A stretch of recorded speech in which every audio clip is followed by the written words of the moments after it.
17 November sanadii soo dhaafnay 2020 Obama wuxuu qoray buug magac daray dhulkii la ballan qaaday buugan oo xasuus qorkiisa oo kaga hadlay waxyaabaha arkay in muddada xilka ay laga soo bilaabo sanadii 2009 ilaa 2017 markuu xilka wareejinayay buugodan ma waxaan muuqaalkiina kaga hadlano laakiin waa waxyaabaha ka yiri madaxda qaar caalamka ay la kulmay sida haan dabeecadoodu waxaana kamid ah madaxweynaha dalka Turkiga Erdogan soo kale madaxweynaha Ruushka Putin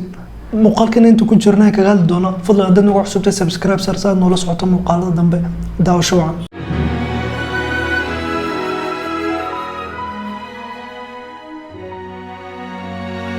Obama buugiisa xasuus qorka wuxuu kaga hadlay madax badan oo la kulmay iyo sidoo ahaayeen dabeecadoodu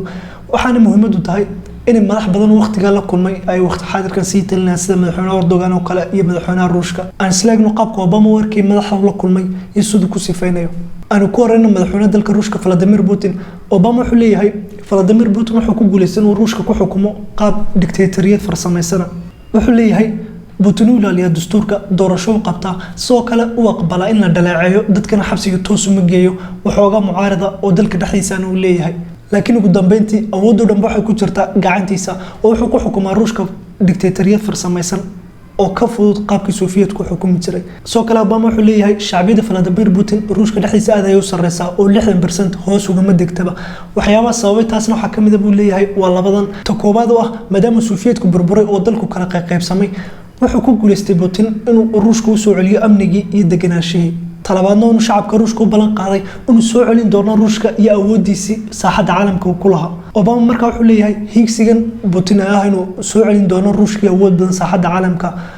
ma suurtagali doonto oo Ruushku marna ma noqon doono quwad caalami sida Mareykanka oo kale sabab kooban ayaanu soo qaata salooyinka soo qaata Obama waxa kamid ah in dhaqaalaha Ruushku dhaqaale aad u yar yahay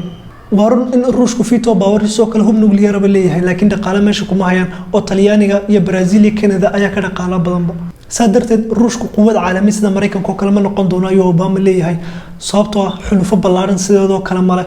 ama saldhigyo ballaaran oo daafaca caalamka ku kala yaala oo daniisa uu ku ilaashado mal Ruushku sababahaas ayaa keenaya in Ruushku la tartami kar waayo Mareykanka Obama xataa muuqaalka Vladimir Putin ka muutagin oo wuxuu leeyahay marka la kulmo waxaan arkay nin soo jiidasho lahayn oo gaaban xoog weyn leh oo gabigiisa baad moodo musaaric oo marka dadku la hadlaan danka malaba waxaan u dhaqmaa sidii qof aan la hadlin oo kale waxaanu Putin dabacad ka dhigtay in mar walba isku hareereeyo ama ay ag joogan dad u nacamleeya oo isaga taageersan أنا سلاك نحو أوباما كيدي بقر عبد الله بقر كيورا السعودية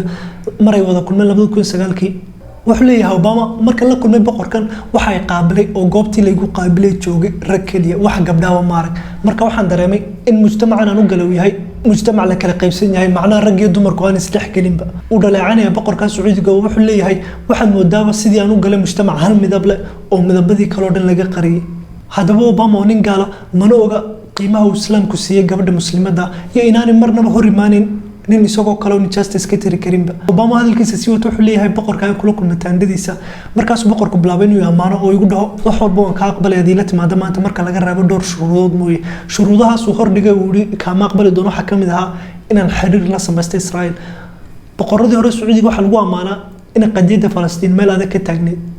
wuxuu leeyahay Obama boqorku 12 xaas ayuu leeyahay 12 ka xasma 12 oo hal mar wada qabil laakiin waa ku soo furay macala ku daraya sidoo kale ciyaalaad fara badan ayuu leeyahay runtii wallahi yaabay buu markaas aan weydiiyay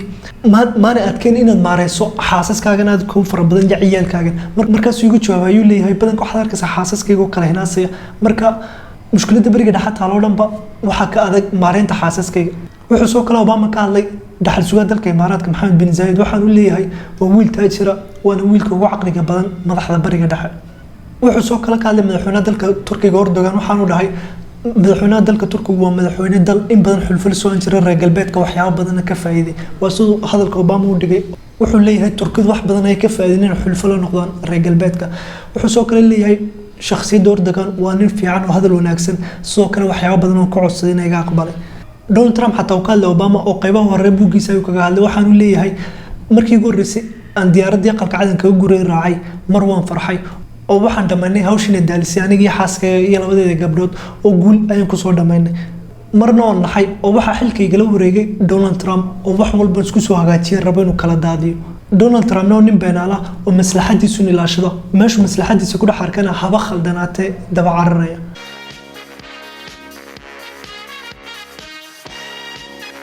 sababaha kan in Donald Trump doorasho ku guuleysan waxa kamid ahayd anoo nin madow ah ayaa qalqacad joogay qaar badan oo cunsuriyiin ah cabsi iga qabeen Trump intaas ayuu ka faa'iideystay dadka cunsuriyiinta iyo dareenkooda Obama xataa uu ka hadlay Joe Biden oo wuxuu leeyahay Joe Biden waa nin caqli badan jecel inuu dadka la fadhiisto la hadlo cid walbana dhageysta laakiin soo kale uu dhaleecanaya oo wuxuu leeyahay waa nin hadal badan Biden oo haddii 15 daqiiqo la siiyo lagu dhado 15 daqiiqo hadal 30 daqiiqo ayuu hadlay Obama xataa uu ka hadlay Benjamin Netanyahu oo wuxuu leeyahay ninkan waa nin carabta nacab oo midigta foga mana garanay meeshan uu nacayb kan oo dhan ka keenay ma aabihii Poland ka soo qaxay Falastiin midba misoo meel kale ma garanay meel uu ka keenay laakiin asliyan boo nin carabta oo dhan nacab muuqaalkan intaas uu noogu yahay fikirkaagana commentiga noogu reeb wasalaamu calaykum